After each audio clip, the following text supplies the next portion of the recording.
I've never been the paranoid type. At least I didn't used to be. Felicia and I had been together for 5 years, married for 3, and life was normal. Comfortable, or so I thought. She worked in marketing. I was doing all right as a financial consultant. We weren't rolling in cash, but things were stable. Nice dinners once in a while, vacations every now and then, and binge-watching shows on lazy Sundays. Nothing extraordinary, just life. But then a few months ago, she started changing. At first, it was subtle. The kind of thing you notice but brush off because, let's face it, no one wants to be that guy. She'd stay late at work more often, claiming her team couldn't get things done without her. Fair enough. Work happens, right? But it was the way she acted when she got home that started to set me on edge. The Felicia I knew would usually collapse on the couch, exhausted, venting to me about her day. Now, she barely said anything. Just a quick, hey, kissed me like it was an obligation, and went straight to her phone or shower, like she couldn't wait to escape. She also got weird about her phone. I mean, everyone keeps their phone close these days. But Felicia? She started treating hers like it was top-secret CIA intel. Before, she'd leave it lying around without a care. Now, it was always face down or tucked away in her bag. If it buzzed when I was nearby, she'd snatch it up before I could glance at it. And don't even get me started on the excuses. Every time I asked what was up, she'd get defensive, like I was prying. One night, I suggested we go out for dinner, just the two of us. It's been a while since we had some time together, I said, hoping she'd catch on that I missed her. But she shot it down before I could even finish the sentence. I can't, babe. There's an urgent meeting tonight, she said, tying her hair up in that casual way that used to drive me wild. Gregory dragged things out again. You know how he is. She gave a little laugh, but it felt off like she was performing. Then she kissed me on the cheek, grabbed her purse, and was out the door before I could say another word. I stood there, staring after her, wondering who the hell Gregory even was. She mentioned him before. Some guy from her team, supposedly harmless, but something about how she said his name this time made my skin crawl. But I didn't want to be paranoid. It's not like I had any proof, so I let it slide. Then, a few days later, Courtney, the neighbor from across the hall, knocked on my door. She's one of those people who always seems to know what's going on, even when no one asks. Hey, Caleb, you got a second? She said with that nosy grin of hers. Sure, I replied, leaning against the doorframe. Courtney isn't exactly subtle, so I braced myself for whatever gossip she was about to spill. I was out with some friends last night, and, I think I saw Felicia, she said, her voice dropping into that conspiratorial tone she uses when she's about to dish some dirt. She was at that new Italian place downtown. You know, La Sorella. I frowned. Felicia said she was working late. Courtney gave me a look that said she wasn't buying it. Well, she wasn't alone. She was with some guy. Tall, dark hair, kind of good-looking. They seemed close. There was just a little nudge. Nothing concrete. Just enough to plant the first seed of doubt. I tried to shrug it off, but it gnawed at me for the rest of the day. That night, I watched her more carefully. I noticed how she avoided eye contact when I asked her about work. It's the same old stuff, she muttered, scrolling through her phone like I wasn't even there. I wanted to confront her, but what could I say? That Courtney thought she saw her with a guy? It wasn't enough. I needed proof. And proof came sooner than I expected. One evening, Felicia left her phone on the kitchen counter while she went upstairs to take a shower. Normally, I wouldn't even think about touching it. But this time, something inside me snapped. Maybe it was the weird tone in her voice when she mentioned Gregory. Maybe it was Courtney's little story. Or maybe I was just done being in the dark. I picked up the phone. My heart was pounding so hard I could hear it in my ears. I wasn't even sure what I was looking for, just anything that would explain why everything felt so wrong. And then I saw it. A text from Gregory, right at the top of her notifications. You looked amazing. Can't wait for Friday. It hit me like a punch to the gut. My hands started to shake. I stared at the screen, hoping I was reading it wrong, hoping there was some innocent explanation. But deep down, I already knew. I shouldn't have, but I opened her photo gallery. And there they were, pictures of her and Gregory at some work event. They weren't just friendly snapshots. They were close, arms around each other, smiling in a way that made my stomach churn. She was wearing that red dress she knew I loved, the one she hadn't worn for me in months. The worst part? It was an event I wasn't even invited to. She told me it was just for the team, not a big deal, nothing I'd enjoy anyway. And yet, there she was clinging to Gregory like he was her whole world. I locked the phone and put it back on the counter just as I heard the water shut off upstairs. My mind was racing, a mix of anger, hurt, and disbelief swirling together in a toxic mess. I wanted to scream, to confront her right then and there, but I didn't. Not yet. I needed time to think. When she came back downstairs, wrapped in a towel, she gave me a quick smile. "What do you want to do for dinner?" I looked at her, really looked at her, and all I could see was the woman in those photos. The woman who lied to my face, who betrayed me without a second thought. "Not hungry," I muttered, walking past her to the living room. She didn't even ask what was wrong. That was the moment I knew. The Felicia I married, the one I built a life with, was gone. And in her place was someone I didn't recognize. Someone who could look me in the eye and lie without flinching. But I wasn't going to confront her just yet. Not until I figured out exactly what I was going to do about it. Because one thing was certain, I wasn't going to let this slide. The moment I saw those pictures, everything inside me caved in. My heart wasn't just broken. It felt obliterated, like someone took a sledgehammer to everything I thought I knew. I stumbled into the bathroom, locked the door behind me, and sat down on the cold tile floor. My hands wouldn't stop shaking. My chest felt tight, like I couldn't breathe properly. It wasn't just the betrayal. It was the fact that she lied so easily. That she came home from him, from Gregory, acting like everything was fine, like she hadn't just trashed our marriage for some fling with a guy she'd sworn was just a friend. I slammed my fist against the floor, the sting of pain grounding me. I stared at the wall, my mind racing. The worst part wasn't even the pictures. It was her. How cold she'd become. How, for months now, every time I'd reached out, hoping to pull her closer, she just drifted further away. I'd felt the distance growing between us, but I kept telling myself it was just a phase, that work was stressing her out, that we'd get through it. But now I knew the truth. She wasn't just slipping away. She was running straight into the arms of Gregory. And I had been too stupid to see it. I could hear her moving around outside the bathroom, probably getting dressed for bed like it was any other night. My blood boiled at the thought. How could she lie to my face, crawl into our bed, and sleep next to me like nothing was wrong? I clenched my jaw, so tight it hurt. She didn't know that I knew. Not yet. And that was the only advantage I had right now. The next day, I hit up my old friend Brian. We've known each other since we were kids. One of the few people I trust completely. I texted him, asking if he was free for drinks, and within an hour, we were sitting in a dimly lit dive bar downtown. Brian gave me a long look as I slammed back my second shot. Alricht, Mann, spiel. What's going on? I didn't sugarcoat it. I laid it all out, the late nights, the weird phone behavior, the pictures, the message from Gregory. As I talked, I felt the rage simmering under my skin. I hated saying it all out loud. It made it real. When I finished, Brian leaned back in his chair, shaking his head. "Shit, Mom, that's brutal. I don't even know what to say." I laughed, but it was bitter. "Yeah, join the club." "You gotta leave her, Caleb," he said, his voice low. "She's not worth it, man. If she's doing this to you now, she'll do it again. Cut your losses, file for divorce, and get the hell out." Brian was right, should have been right, but it wasn't that simple. Leaving her felt like losing. It wasn't enough. Not after what she'd done. I wanted her to hurt, the same way she made me hurt. "No," I said, shaking my head slowly. "I'm not walking away from this. Not yet." Brian raised an eyebrow. "What are you thinking?" "I'm going to make her feel the same humiliation she put me through."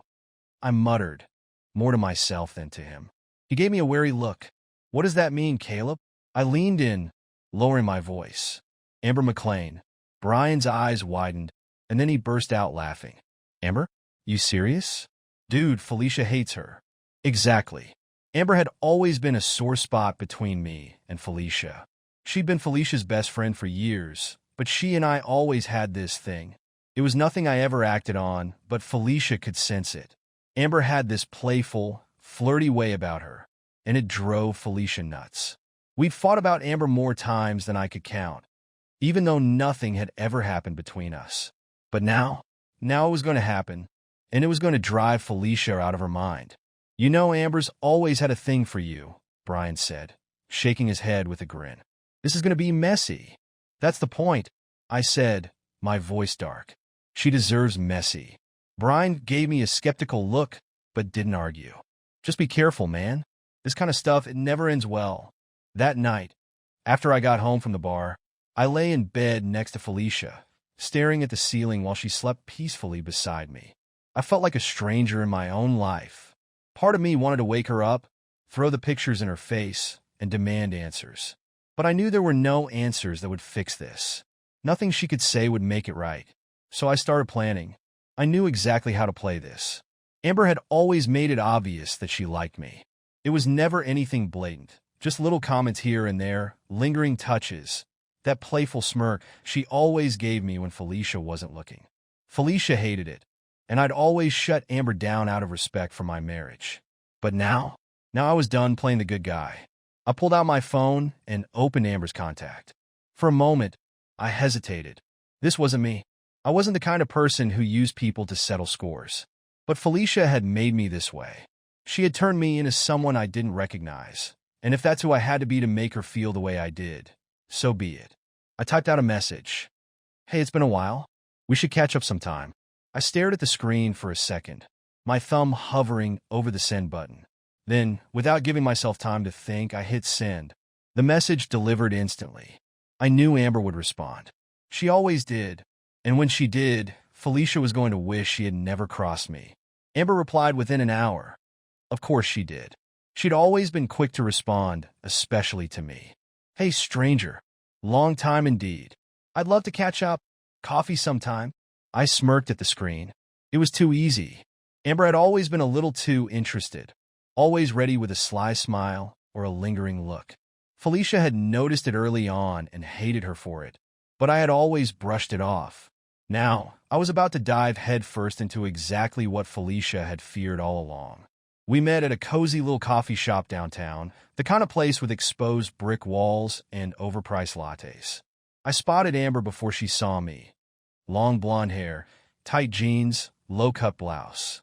She wasn't subtle, not by a long shot. Caleb, she called out, her face lighting up as I walked over. She gave me a hug that lasted just a second too long, her perfume filling my nose, sweet with a hint of musk. Amber, I said, smiling. You look amazing. She laughed, brushing her hair back behind her ear. Stop it. You haven't changed a bit. The conversation flowed easily. I kept it light, steering it toward old memories and shared jokes. Amber had a way of leaning in just a little too close, touching my arm at every opportunity. I let her. In fact, I started giving as good as I got, complimenting her laugh, her smile, the way she hadn't lost that spark. She soaked it up, every word.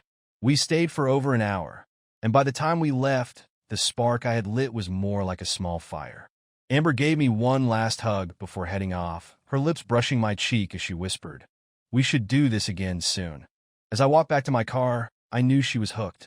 The game was on. A few days later, I texted her, "How about dinner?" "My treat. There's a place I think you'll love." She agreed without hesitation, and that's when I knew I had her exactly where I wanted her. Felicia's best friend was practically begging for my attention, and I was more than happy to give it, at least for now. We met at an upscale restaurant, the kind of place with dim lighting and a wine list longer than the menu. Amber arrived fashionably late, wearing a tight black dress that clung to every curve. "You clean up nice," I said, standing to greet her. She grinned. "You don't look so bad yourself." Dinner was like a slow, seductive dance. Amber's flirtation was less playful this time, more deliberate. She leaned in close when she talked, her hand brushing mine as she reached for her wine glass. I didn't pull away. Instead, I mirrored her every move, locking eyes and smiling at just the right moments. It was all about building tension, letting the anticipation grow.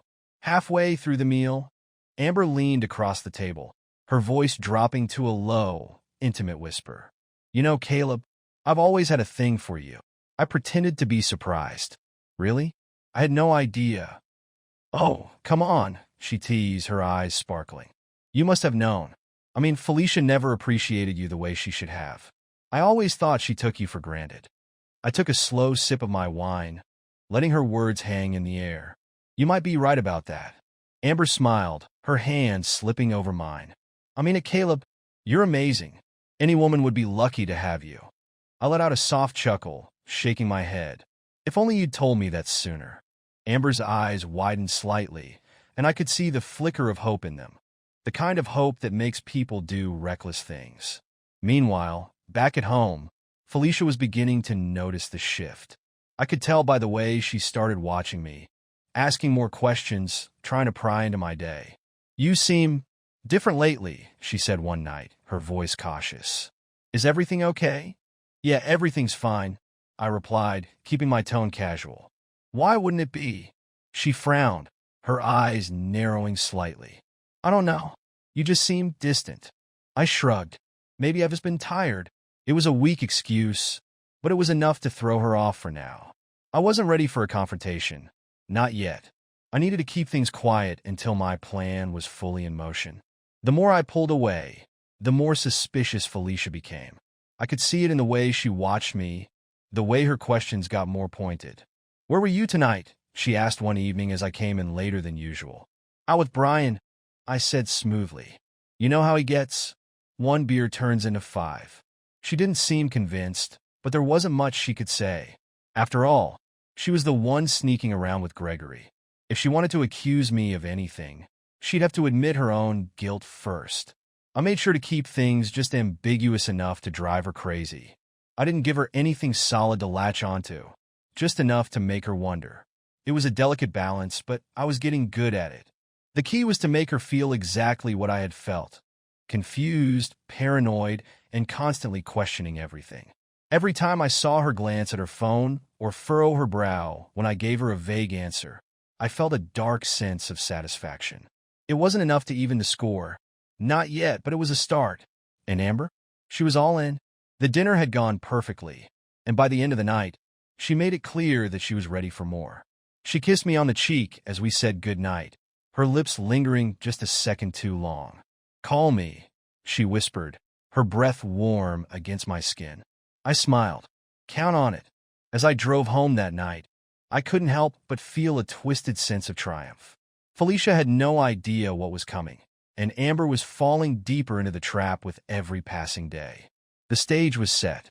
All I had to do was play my part and wait for the right moment to watch it all fall apart. Our wedding anniversary arrived faster than I expected. It was supposed to be a celebration of love, right? 5 years together, 3 of them married, and instead, I was planning a grand spectacle of betrayal and humiliation. The irony didn't escape me. Felicia had no idea what was coming. She'd chosen her path with Gregory, and tonight, she was going to see just how far off course she'd veered. I went all out. I booked a countryside villa, a gorgeous, sprawling estate with ivy-covered walls, chandeliers, and a garden that looked like it belonged in some fairy tale. We invited everyone, friends, colleagues, neighbors, and of course Gregory. I made sure he got an invite. The point wasn't just to hurt Felicia, it was to make sure she had an audience. That morning, Felicia seemed genuinely excited. It was the most animated I'd seen her in months, which only pissed me off more. Her excitement wasn't for me. It was for the show we'd put on for everyone. She floated around the house, humming to herself as she got ready, completely unaware that I was just as excited, for very different reasons. By the time the evening rolled around, the villa was packed with guests. I greeted everyone with a smile, playing the role of the perfect husband. Felicia looked radiant in her dress, that same damn red one she'd worn with Gregory. I couldn't decide if she wore it out of guilt or arrogance, but either way, it only fueled my resolve. Throughout the night, I stayed close to Felicia, my hand on the small of her back, whispering sweet nothings in her ear. She beamed at our friends, soaking up every compliment about how lucky we were, how strong our relationship seemed. I nodded along, biting down on every word I wanted to say out loud. If only they knew. Amber was there too, looking stunning and dangerous in a sleek black dress. I caught her smirking at me from across the room, and I gave her a subtle nod. She knew her role. She knew exactly when and how to move. Gregory, on the other hand, showed up late, exactly as I had hoped. I was mid-conversation with some of Felicia's co-workers when I noticed her freeze for just a second, her eyes flickering toward the door. There he was, walking in like he owned the place, wearing that smug smile I knew so well from the pictures. The change in Felicia was instant. Her entire body seemed to come alive. She smiled, really smiled, in a way I hadn't seen in months. It was like watching someone wake from a long sleep. That was all the confirmation I needed. I'd wondered if I'd imagined their connection, if I'd overreacted. But seeing the way she looked at him, there was no mistaking it. I clenched my jaw, but forced myself to stay composed. No explosions, no fights, not yet. There was a script to follow, and I was going to stick to it. I made sure to give Gregory a warm welcome, clapping him on the shoulder and handing him a drink. Felicia watched us, her smile tight and nervous. She had no idea just how much I knew. As the night wore on and the crowd began to thin, I slipped away from the party. Felicia noticed, of course. I could feel her eyes following me as I excused myself and disappeared up the grand staircase to the second floor. That was her cue. Soon enough, she'd come looking. But by then, it would be too late. Amber was already waiting in the room, leaning casually against the bedpost with that same mischievous grin. "You sure about this?" she asked, though we both knew she wasn't going to stop me. "More than sure," I muttered, closing the door behind me. She didn't need any more convincing. Within minutes, we were tangled up in the sheets, her hands everywhere, her breath hot against my neck. It was wild, messy, nothing like I'd ever experienced with Felicia. But it wasn't about the sex. It was about the plan, the moment of reckoning that was about to arrive. And right on cue, the door swung open. Felicia stood there, frozen in the doorway, her expression shifting from confusion to disbelief to absolute devastation. Her mouth opened, but no sound came out. Amber, completely unbothered, sat up slowly, pulling the sheet around her like she was wrapping herself in victory. "Well," Amber said with a smirk, "looks like you finally know what it feels like to be betrayed." I watched Felicia, waiting for the explosion. But she didn't yell, didn't cry. She just stood there, her face pale, her knuckles white as she clutched the doorknob. I could see the gears turning in her head, the realization dawning that not only had I caught her cheating, but I'd taken it a step further, humiliating her in front of the person she hated most. "You," she finally whispered, her voice shaky. "You son of a bitch." I sat up, completely calm, and gave her the same smile she'd given me so many times before when she thought I didn't know. "Now we're even, Felicia." She stared at me, her chest heaving with rage and betrayal. And for the first time in months, I felt something close to peace. This was the moment I'd been waiting for. The moment when she'd finally understand what it felt like to have your world ripped out from under you. Downstairs, I could hear the party continuing, oblivious to the chaos unfolding upstairs. But I knew it wouldn't stay quiet for long. Felicia would run back down, and soon enough, everyone would know. Whispers would spread, and the humiliation would set in, just like it had for me when I found those photos. Felicia backed away from the doorway, her eyes never leaving mine. "You're disgusting," she spat, her voice venomous. I shrugged, utterly unfazed. "Takes one to know one." And just like that, she was gone, slamming the door behind her. Amber chuckled softly beside me, lighting a cigarette as if this were the most normal thing in the world. "That was fun," she said, blowing a plume of smoke toward the ceiling. I didn't respond. I just lay back on the bed, staring at the ceiling, listening to the distant sounds of laughter and music from downstairs. The plan had gone perfectly. I got my revenge. But as I lay there, the victory felt hollow. The satisfaction I thought I'd feel didn't come. Instead, there was just this empty space where my anger had been. I'd won the game, sure. But what had I really gained? Nothing. Absolutely nothing. Felicia stood frozen in the doorway, her eyes wide, lips parted slightly like she was struggling to draw breath. I could see it in her face. The disbelief, the betrayal, the sick realization that her lies had come crashing down. She wanted to scream, maybe cry, but no sound came out.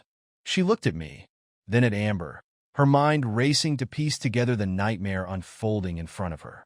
Amber, still perfectly composed, slid off the bed without a care in the world. She moved slowly, savoring every second of Felicia's agony, and draped a silk robe over herself like she'd won some kind of victory. "Well," Amber said, her voice cold and dripping with satisfaction, "now you know how it feels to lose trust." Felicia's face crumpled, and for a second, I thought she might collapse right there in the doorway. But she didn't. Instead, she glared at Amber with a hatred so fierce it was almost palpable. You're disgusting," she whispered, her voice cracking. Amber just laughed, a cruel, sharp sound that echoed through the room. "Don't act so surprised, Felicia. We both know you had this coming." Felicia's knuckles turned white on the doorframe. For a moment, I thought she might lunge at Amber, but instead, she spun on her heel and stormed out, slamming the door behind her. The sound reverberated through the house, and I knew it was only a matter of time before the whispers started downstairs. Amber sat on the edge of the bed, lighting another cigarette with that same smug grin. Well, that went better than I expected. I stayed silent, lying back on the pillows, my mind oddly blank. The satisfaction I'd anticipated wasn't there. I'd imagined this moment for weeks, the perfect revenge, the sweet taste of payback. But instead, all I felt was empty. It didn't take long for the fallout to begin. I heard the murmur of voices rising from downstairs, hushed conversations turning into full-blown whispers. The first ripple had hit the water. Someone must have spotted Felicia fleeing from the room, her face pale, her eyes wild. And in a crowd like this, secrets didn't stay hidden for long. Amber leaned over and smirked. "You know, it's only a matter of time before everyone knows the full story, right?" I nodded. That was part of the plan, after all. Felicia wasn't just going to lose me. She was going to lose everything. Her friends, her dignity, her carefully curated social image. By the time we made our way downstairs, the whispers had reached full volume. People glanced our way, some with curiosity, others with amusement. It wasn't long before the truth spread like wildfire. Felicia's affair with Gregory, my revenge with Amber, it was all out in the open now, and there was no way to put the pieces back together. Amber, ever the drama queen, wasted no time making her move. As soon as Felicia reappeared, still disheveled and red-eyed, Amber stepped forward, all smiles. "Felicia," she said sweetly, though the venom in her tone was unmistakable. "I think it's time we clear the air, don't you?" Felicia glared at her, jaw clenched tight. "You're not doing this here." "Oh, but I think I am." Amber's smile widened. "You betrayed me. You betrayed Caleb.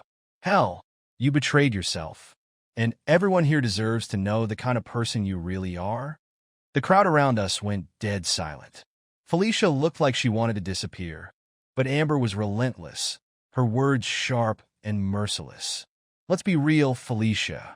You threw away your marriage for some loser who doesn't even have the balls to show up on time." Amber tilted her head mockingly. "What was the plan? Were you going to keep sneaking around with Gregory until Caleb caught on? Or did you think you'd get away with it forever?"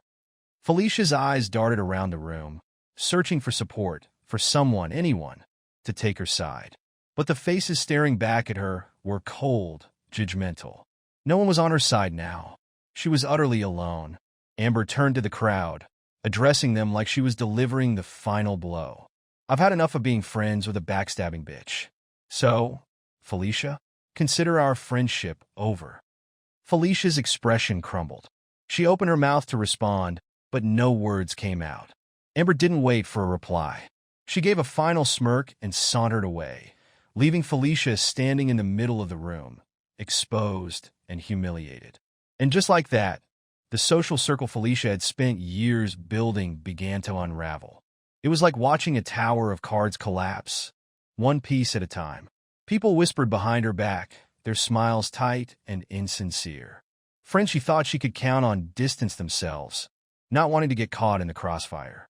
As for Gregory, he vanished the moment things got messy. I knew he'd bail, and he didn't disappoint. By the time Felicia's world started to crumble, he was already pulling away, trying to salvage his own reputation. Rumors spread at her workplace, too. Felicia had always been the rising star, the one everyone admired. But now she was just the woman who'd ruined her marriage for a fling with a coworker.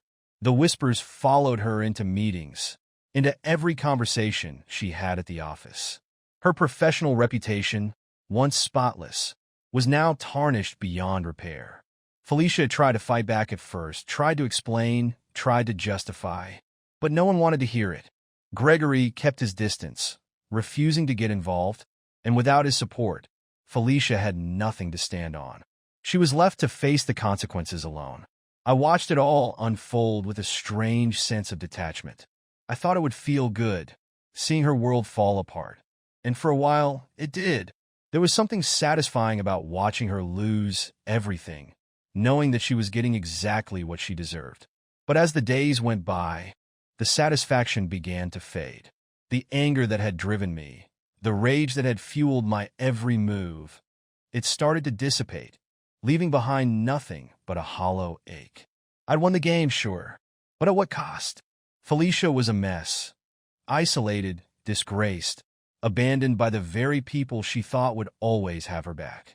And I wasn't any better. I had destroyed her, yes, but in doing so, I'd lost myself along the way. In the immediate aftermath, watching Felicia's world crumble gave me a strange, grim satisfaction. It felt like justice, the kind of justice I'd imagined 1,000 times over. I watched her stumble through the wreckage of her life like a ghost. No more late-night meetings. No more sneaky texts. Our friends avoided her like a disease. At work, the respect she once commanded evaporated, replaced by whispers and side eyes. And Gregory? He'd ghosted her entirely, leaving her to deal with the fallout on her own. I'd won. I'd burned everything to the ground just like I wanted. For the first few days, I felt triumphant. Every time I saw her walking around the house, empty-eyed, defeated, I told myself she deserved it. When I heard her sobbing quietly in the bathroom at night, I reminded myself of those photos, of the texts from Gregory, of every lie she fed me with a smile on her face. I didn't comfort her. I didn't feel sorry for her. I felt justified. But as the days passed, that sense of victory began to fade, replaced by something else. At first, I couldn't place it, but it gnawed at me like a dull ache. I found myself sitting in the quiet of the house, thinking about what we used to have back when things were good, or at least when I thought they were. It was like a movie reel playing in my head. Lazy mornings in bed, her laughter filling the room. Those early dates where everything felt exciting and new. The memory of the way she used to look at me like I was the only person in the world kept resurfacing, and no matter how hard I tried to push those memories down, they bubbled back up, uninvited and unwelcome. One night, Brian called. He was my biggest cheerleader throughout the whole mess, always reminding me that Felicia got what she deserved. "Let's hit the bar," he said. "One more night to celebrate." "You earned it, man." I went, hoping the noise and the drinks would drown out the emptiness creeping in. The bar was loud, packed with people laughing and shouting over the music. Brian slapped me on the back, ordering shots like we were celebrating a promotion, not the end of my marriage. "To freedom," he shouted, raising his glass. "To being done with that cheating bitch." I forced a smile and clinked glasses with him, throwing back the shot. The alcohol burned, but it didn't bring the relief I'd hoped for. The victory felt hollow, the celebration meaningless. Brian kept talking, but his words blurred together in the background. I just sat there, nursing my drink, feeling more disconnected than ever. At some point, Brian leaned in, grinning. "What's wrong, man? You should be on top of the world right now." I shrugged, swirling the whiskey in my glass. "I don't know, Brian. It doesn't feel the way I thought it would." Brian gave me a puzzled look. "You won, Caleb. You got your revenge. You're free now."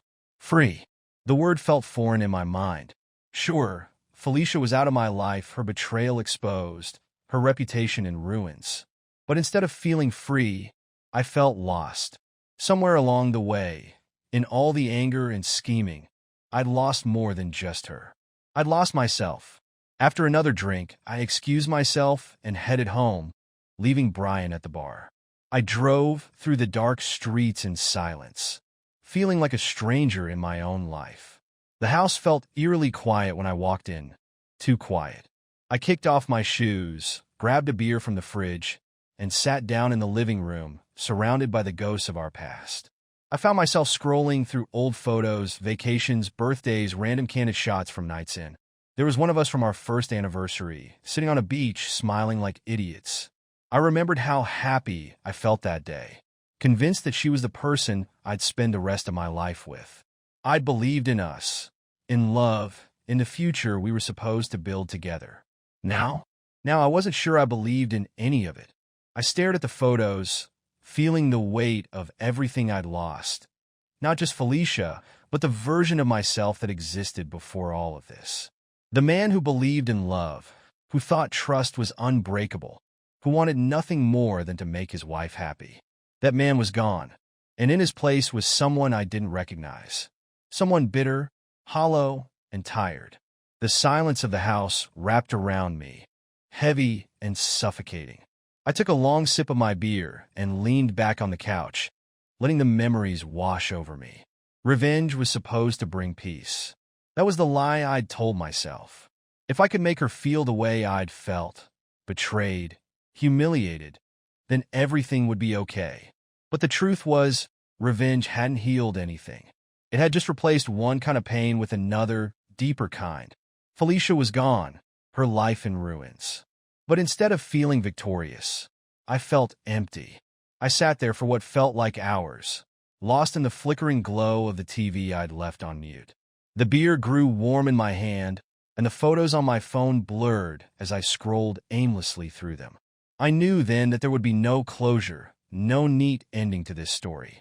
Just a broken marriage, shattered trust, and the bitter realization that some wounds don't heal. They just linger like scars. I had won, but the victory was meaningless.